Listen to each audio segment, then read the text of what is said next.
First trimester में जैसे nuclear ट्रांसल्यूसेंसी के बारे में हम पहली वीडियोस में बात कर चुके हैं, तो आज हम बायोकेमिकल मार्कर के बारे में बात करेंगे जिसे डबल मार्कर या डुअल मार्कर कहते हैं। इसकी इम्पोर्टेंस क्या है और ये कब कराना चाहिए और क्यों कराना चाहिए, इसी के बारे में आज मैं आपको बताने जा रही हूँ।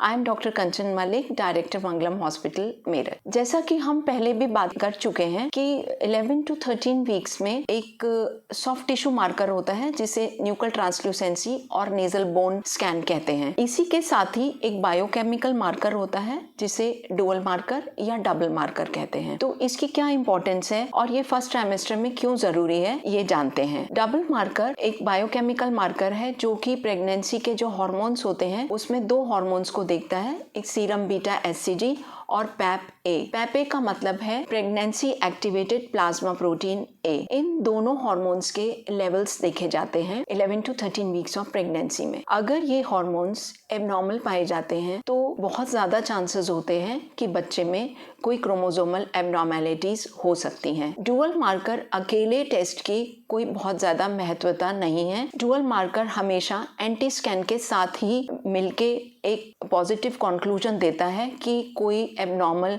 क्रोमोसोमल एबनॉर्मेलिटी बच्चे में है या नहीं। जो क्रोमोसोमल एबनॉर्मेलिटीज देखी जाती हैं वो क्रोमोसोम 13, 18 और 21 की देखी जाती हैं, जो कि डाउन सिंड्रोम, पटाउ सिंड्रोम और एडवर्ड सिंड्रोम को देखते हैं। तो अगर डुअल मार्कर एबनॉर्मल पाया जाता है और न्यूक्लियर ट्रांसल्यूसेंसी भी हाई लेवल पे पाई जाती है तो बहुत ज़्यादा चांसेस होते हैं कि इन बच्चों में एन्यूप्लॉइडीज हो सकती हैं। But again I am saying ये एक स्क्रीनिंग टेस्ट है, आपको इससे बहुत ज़्यादा एप्रीहेंस होने की ज़रूरत नहीं है।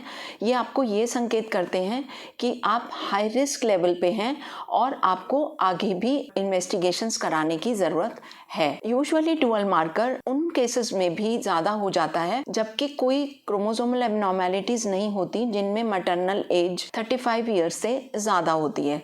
तो मैटरनल एज भी बहुत ज़्यादा काउंट करती है इस तरीके के डुअल मार्कर्स एबनॉर्मल होने में। तो आप बहुत ज़्यादा परेशान ना हो।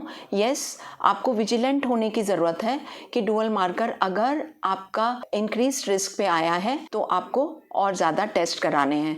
तो nuclear translucency nasal bone scan first trimester में 11 to 13 वीक्स में अलॉन्ग विद डुअल मार्कर की बहुत ज़्यादा इम्पॉर्टेंस है और ये 95% सेंसिटिव टेस्ट होता है ये बताने के लिए कि कोई बच्चे में क्रोमोसोमल एबनॉर्मेलिटीज़ तो नहीं होने जा रही हैं। तो आप इस टेस्ट को बिल्कुल भी इग्नोर ना करें और इसका समय बहुत ध्यान रखें कि ये इसी टाइम पे होता है। 13 वीक्स के बाद डुअल मार्कर इनवैलिड होता है। आपको इस टेस्ट को बहुत ज़्यादा ध्यान में रख के इसी समय पे जब आपके डॉक्टर एडवाइस करें तभी कराने की ज़रूरत है। Wishing you happy and healthy pregnancy. If you like this video please do subscribe the video. Thank you very much.